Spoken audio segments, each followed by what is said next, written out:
Well, earlier this year, we planned to have a really, great grand opening of this park. Sadly, that scheduled event, along with many other public events, had to be postponed because of the COVID crisis, and we understood it would have been very irresponsible to try to have a public event while we were trying to keep the numbers down.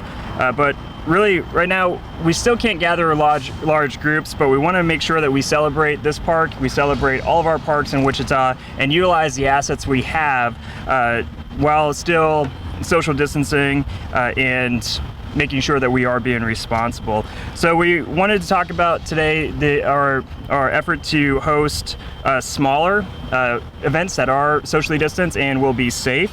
And at this time, we are seeing many sports canceled. We're seeing many other activities canceled. There is a lot of folks who I think are just really upset with the changes that have to happen over the next few months while we get our numbers back down with COVID and while we await, I guess, more medical response and hopefully a vaccine for this viral crisis that we're in.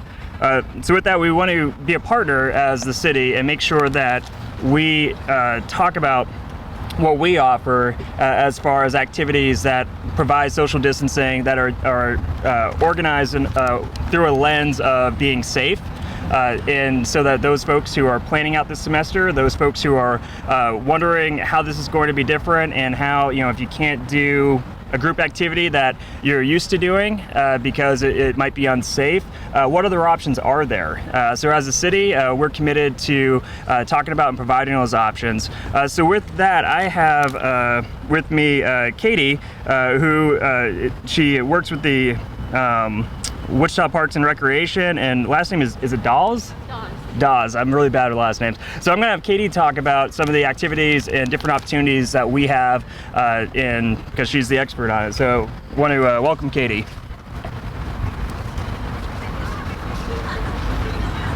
Thank you, Mayor. As the Mayor said, I am with the Wichita Park and Recreation Department, and our primary goal as that department is to improve the quality of life for our Wichita residents.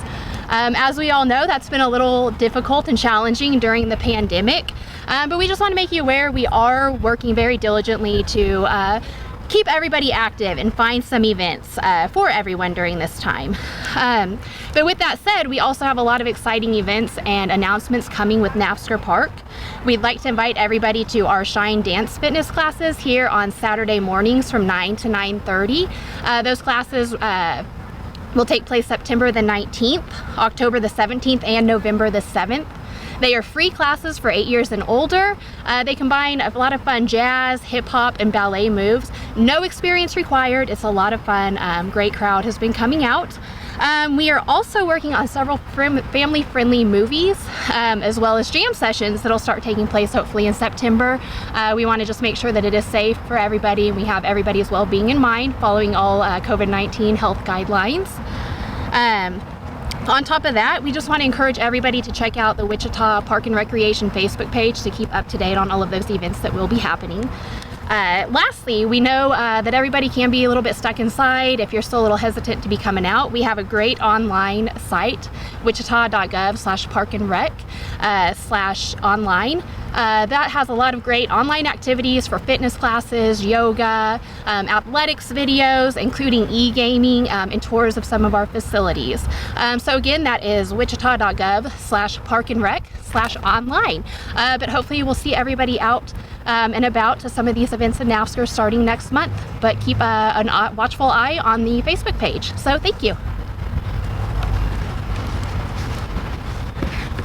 Thank you, Katie, and she'll be around for questions if anyone has questions about some of those activities. Also, for students who normally are involved in athletics or other competitive activities, we want to talk about our eSport community who are offering competitive team environments to kind of fill in that gap between now and hopefully when we're back to normal.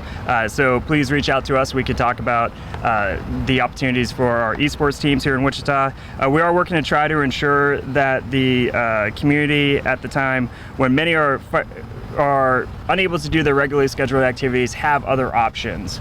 With that, I'm going to talk a little bit about the library and some of the stuff that we have going on this school year with the library. I know many families like Chelsea and I have small kids and have to readjust. Right now our oldest just turned 7. He was really looking forward to first grade. My wife is a professional, and myself, we can be somewhat flexible in trying to provide, I guess, the learning from home with our other 2 kids who kind of get in the way, while also, trying to work at the same time. It's going to be a struggle, but I think we got it better than some folks because we can at least, I think, work from home, while some people are going to have a tougher time with that. So understanding that, one of the things that we've done this week is, and we hope to do next week as well, is to talk about the city's role in supplementing some of these activities and some of these educational opportunities that people might not know are out there as far as resources, as we are adapting to this semester, where I believe the school board said at least 40 to 60% of the kids are going to be learning from home. So with that, we'll talk about the library, and really the city of Wichita wants to make sure that teachers, parents, and students are equipped with access to online resources and services as they begin the school year. A library card from the Wichita Public Library is available valuable tool that will help students and teachers navigate the school year. We have a ton of resources, many of which can be just actually accessed online, can be downloaded. With a library card, students can have access to online databases to help with research, learning languages, and college administration preparation tests, as well as extensive catalog of books, movies, ebooks, e-audiobooks, and further supplement that is being taught in class. The library card, of course, is free and will give you access to really a world of information. So to learn more, please visit wichitalibrary.org or visit any of our 7 library locations to register. Also, we have pretty much roadside service right now when it comes to the library. So if you are a mom or dad and you are looking for resources over this next few months to teach a particular subject, let's say you're looking for videos, you're looking for books that can be, we used to call them books on cassettes, right? But audiobooks. If you're looking for that type of stuff, you can actually go to the website of the library and pretty much fill up a shopping cart, and they will bring those resources to you, to your car. So you just drive through, they bring it to your car, so you don't have to get out, you don't have to, get within 6 feet of anyone. So with that, we are doing our best, and I have staff looking into other opportunities that we can be a partner in, particularly with this school year, and subsidizing not only safe ways to do activities for those particularly whose sports might be different or canceled this year, but also supplementing the educational, resources and tools that parents and students might be looking for if they're outside of the traditional school building. With that, I'd be happy to open up to questions.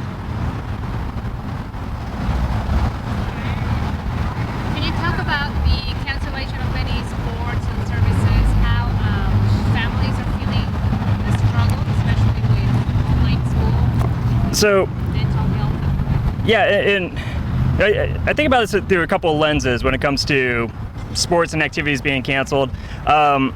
First off, I would not be where I am today if it wasn't for access to my sport in high school. My last 2 years of high school, my sport really gave me the confidence to, I think, go beyond kind of what my boundaries were when it came to going to college, when it came to trying new things. So I get that. And also, right now Facebook is popping up pictures from a year ago, from 2 years ago, with my kids who have their the new backpacks on, they're holding up, they want to be a paleontologist, they want to be, getting ready for school. My wife has us take a picture each year. Tristan wants to be a firefighter. And seeing that and knowing this year is going to be different. Knowing that our kids are not going to have the same experience this year because of COVID as they had other years. And what is our responsibility to make sure they still have, a positive experience over these next few months?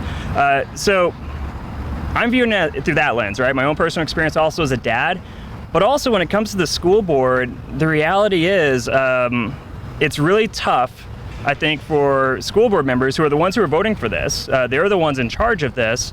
They're making life or death decisions. These are people who this isn't a full-time job. They are volunteers. They are elected officials, but they don't have staff.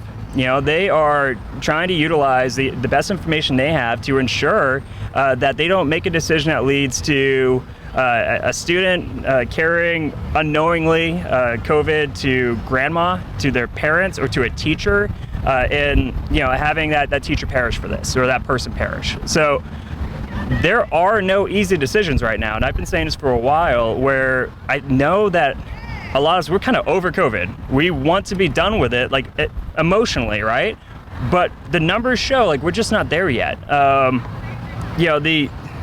We can get there if we take the right steps, the right precautions. Other countries have. But we still have a ways to go. Right now, our numbers are in the double digits. So I understand what they're doing and why they're doing it. And I understand the pushback and the tragedy of not having those same opportunities. And really, it's just a really terrible situation that hopefully, we will get through as a community. And we do it by facing it head on, understanding what this is, understanding how to stop it, and lower the spread of it, getting the numbers in order, and then taking advantage of this time as well to try other things that we might not normally try, such as some of the programs that are going to be COVID safe that the city is providing. That was a long way to answer that question, but as a dad, I just think a lot about this too, where but we got to get through it. Other questions? I should call on you guys like I do in my class, where KSN, what's your question? Channel 12, what's your question? Anyways, thanks. You all have access to me. Let me know if there's anything I could do. And again, we are just really trying to promote some of the opportunities that people might not know we have here in the city to supplement the stuff that they're used to doing. This is a good time, I think, to kind of try something new you wanted to do, but you didn't have access to, and now we have access to it, and you might have the time to do it. So, thank you.